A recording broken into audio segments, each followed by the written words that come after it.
कदीम कनानियों का जिक्र बाइबल में ज़्यादा नहीं मिलता, लेकिन आर्कियोलॉजी के हवाले से लेट ब्रॉन्ज एज यानी 1300 सदी कबल मसीह में यही लोग लिवांट के इलाके के ओरिजिनल रिहायशी थे। ओल्ड टेस्टमेंट में लिखा है कि हज़रत मूसा प्रॉमिस्ड लैंड में दाखिल होने से पहले इंतकाल कर गए और फिर जोशुआ को इसराइल के लोगों की रहनुमाई के लिए कनान की ज़मीन भेजा गया। पहले उन्होंने जेरिको को हराया और फिर बदतरीज 31 कनानीय बादशाहों को हराते हुए पूरे इलाके पर काबिज हो गए। बाइबल की किताब जजेस में इसराइलियों को खुदा के चुने हुए लोग बताया जाता है, जबकि कनानियों को ऐसी कौम के तौर पर पेश किया गया है जो इसराइलियों के मुआशरे में घुसकर उनको गुमराह करने में लगे रहते हैं। उमूमी तौर पर बाइबल कनानियों को कुछ अच्छे अल्फाज में याद नहीं करता, लेकिन अब देखते हैं कि इन लोगों के बारे में हमें आर्कियोलॉजी में क्या सबूत मिलते हैं। आर्कियोलॉजिस्ट केनानाइट्स को ब्रॉन्ज एज के इस इलाके की असल कम्युनिटी के तौर पर देखते हैं, जबकि 1300 बीसी के दौर में लेवांट में किसी मुनफरिद इजरायली कौम का पता नहीं मिलता। आर्कियोलॉजिकल दरियाफ्तों से पता चलता है कि केनानाइट्स बड़े शहरों में रहते थे और शानदार मंदिरों में इबादत करते थे। लेट ब्रॉन्ज एज के दौरान केनन पूरी तरह इजिप्शियन एम्पायर के जेर साया था।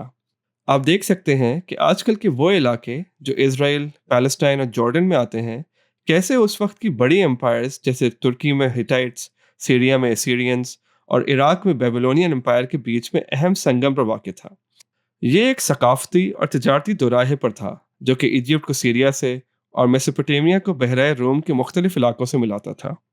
केनान की इस यूनिक लोकेशन ने कनानियों को बहुत दौलतमंद बना दिया। इसी वजह से उनकी शहरी सकाफत, इमारतें और मजहबी रसूमात का वक़ार इंतहाई बुलंद हो गया। कनानियों के बारे में सबसे बड़े सबूत हमें अमारना लेटर से मिलते हैं। ये 380 से ज़्यादा मिट्टी की तख्तियाँ आसार कदीमा से मिली हैं, जो कि मिस्र और कनान के बीच सिफारती और तजारती ताल्लुकात का पता देते हैं। इनसे मालूम होता है कि इन इलाकों पर मिस्र का असर रसूख कितना था। इन खतूत में कनानी बादशाह इजिप्शियन किंग्स के बारे में अजीम और शान अल्फाज का चुनाव करते दिखाई देते हैं। अक्सर खतूत में मिस्र के बादशाह को कनानी बादशाहों के बीच सुलह कराने की भी गुजारिश की गई है। आर्कियोलॉजी से हमें इजिप्शियन कल्चर के वाज़ेह शवाहिद मिलते हैं, जैसे कि इजिप्ट के तर्ज के मंदिर, एडमिनिस्ट्रेटिव सेंटर्स और इंस्क्रिप्शंस। इन सब आर्कियोलॉजिकल एविडेंस से हमें लगता है कि मिस्र इन इलाकों को कॉलोनाइज करने से ज़्यादा इस बात में दिलचस्पी रखता था कि यहाँ से टैक्स जमा होता रहे और मिडल ईस्ट की बाकी बड़ी सुल्तनतों और मिस्र के बीच में एक सिक्योरिटी बफर जोन बरकरार रहे।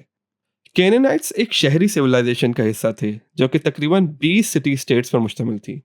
अगरचे ये सिटी स्टेट्स आपस में मुत्तहिद नहीं थे, लेकिन इनकी सकाफत और मजहब काफ़ी हम आहंग थे।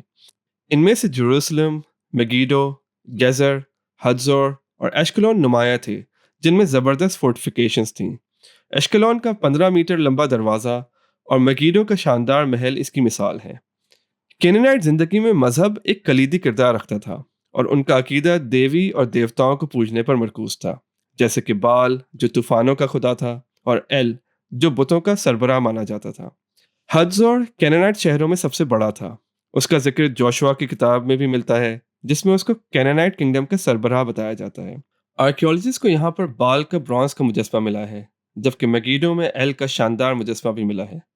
मुख्तसरन हम केनानाइट्स को लेवेंटाइन इलाके के असल लोग के तौर पे देखते हैं, जो हदजोर, गेज़र और मेगिडो जैसे शहरों में रहते, एल और बाल की इबादत करते और अपने शहरों में बड़े मंदिर बनाते। ये सिटी स्टेट्स आपस में मुत्तहिद तो नहीं थीं, लेकिन मजमूई तौर पर इजिप्शियन एम्पायर के अंदर ही आती थीं। हालांकि किताब जोशुआ में इजराइलियों को कैनान पर हमला करना और केनानाइट्स को तबाह करना बताया जाता है, लेकिन आर्कियोलॉजिकल सबूत से नजर आता है कि इस अरसे में कैनान पर मिस्री ही काबिज रहे और लेट ब्रॉन्ज एज में उन्हीं का असर रसूख रहा।